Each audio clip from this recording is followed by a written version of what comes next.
welcome back to the Salem Intruder, where this is the 7th take of this recording I've done today, and I'm exhausted, so let's hope this one works out. This episode, I'm introducing a new love triangle segment, which is called Dance Party. This week, Allie and Chanel went to Julie seeking approval to serve Grandma Alice's signature donuts in their bakery. In a shocking turn of events, Julie loved the donuts.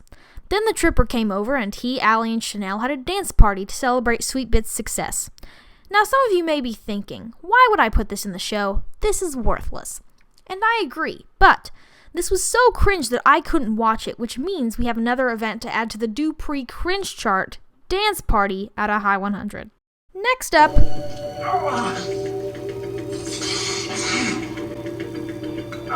What the hell? This man is not asleep. The death of Dr. Creepy 2.0. Unfortunately, our friend Dr. Creepy went on to be with Satan this week via cardiac arrest. Xander had decided that, now that Sarah was gone, he had no reason not to just slice open Dr. Creepy's neck with a letter opener. Gwen, however, managed to talk Xander down, and he released Dr. Creepy from this chokehold. This is when Dr. Creepy had a heart attack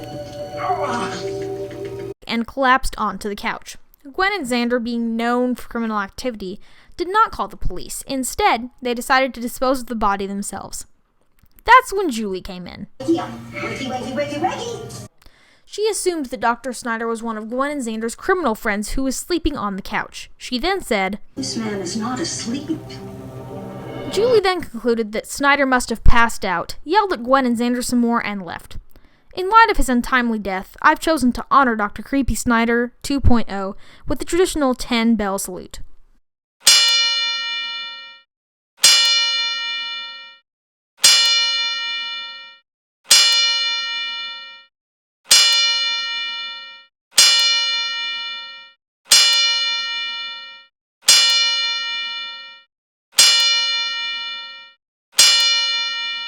This week's video is sponsored by Africa. Are you a do-gooder looking for a better TV show gig? Come to Africa. Need to escape from your serial killer husband so you can get with your childhood boyfriend? Come to Africa. What happens in Africa stays in Africa. Once you go to Africa, you'll never be back, unless your CW contract falls through. For more information, go to visitafrica.com today. This week, the DiMera boys, EJ, Chad, and Tony, staged a coup against their brother Jake. Here I have a convenient graphic to explain. These three in the upper middle are the ones who staged the coup. This one in the upper left corner is the CEO guy, Jake, who they want to oust from the company. Directly below him are his two dueling love interests, Kate and Gabby. Kate inherited her vote from Andre, Gabby inherited hers from Stefan. In the top right corner is Kristen, who has recently escaped from prison and is on the run, so she didn't vote. Next to Kate is Peter, Kristen's brother. Next to Peter is Steven, also known as Steve Johnson, also known as Patch, and nobody's really sure how he got a vote. My guess was because he was once Stefano because of the brain microchip, it counts? I don't know. Next to Steven is Theo, who inherited his vote from his mother, Lexi. So those are the 10 voters. But wait, we forgot someone. Oh yes, Mr. Shin gets 1 vote as chairman of the board. So that's technically 11 voters. So here's how they all voted.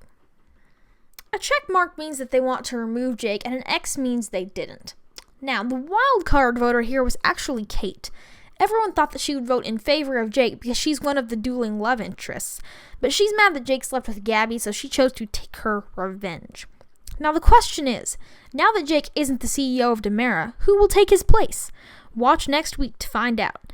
Thanks for watching the Salem Intruder, and see you next week.